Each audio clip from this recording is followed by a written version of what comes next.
কেন শিক্ষিত মেয়েদের বেশি ডিভোর্স হয় শুনে যান। এদেশের ছেলেরা যতদিন না জানবে যে একজন শিক্ষিত কর্মজীবী স্ত্রীর সাথে কি ধরনের আচরণ করতে হয়, ততদিন ডিভোর্সের হার বাড়তেই থাকবে। আমি যদি আশা করি আমার শিক্ষিত কর্মজীবী স্ত্রী আমার সাথে আচরণ আমার বাবার সাথে আমার মা যে আচরণ করছে তার মতনই হবে, তাহলে আমার সংসারে ডিভোর্স অনিবার্য। এই ডিভোর্সটা ফিজিক্যালিও হতে পারে, মেন্টালিও হতে পারে।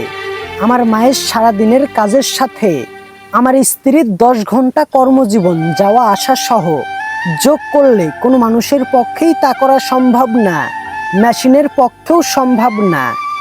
আপনি তো শরীরের 2 ভাগ করে 2 দিকে পাঠাতে পারবেন না।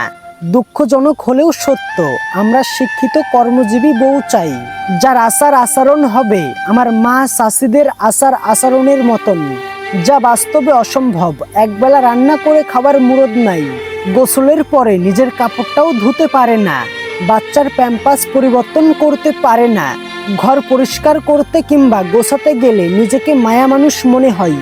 আপনাকে কর্মজীবী নারীকে বিয়ে করতে বলেছে কে? এটা সত্যি যে শিক্ষিত কর্মজীবী নারীদের মধ্যে ডিভোর্সের হার বেশি, কিন্তু এই ডিভোর্সের কারণগুলো নারীর শিক্ষা কিংবা কর্মজীবন নয়। তাদের প্রধান কারণ এই নারীদের কাছে তাদের স্বামীও সমাজের অবাস্তব আচরণ ও অফুরন্ত চাহিদা। যদিও শিক্ষিত কর্মজীবী নারীদের ডিভোর্স নিয়ে ইদানিং অনেক কথা হচ্ছে এবং এই ডিভোর্সগুলোর জন্য অধিকাংশ সময় নারীদের শিক্ষা ও কর্মজীবনকে দায়ী করা হচ্ছে।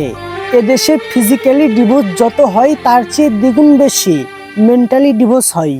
জাস্ট সন্তান, পরিবার ও সমাজ মান সম্মানের ভয়ে অফিসিয়ালি এই সম্পর্কগুলো ডিভোর্সের রূপ নেয় না।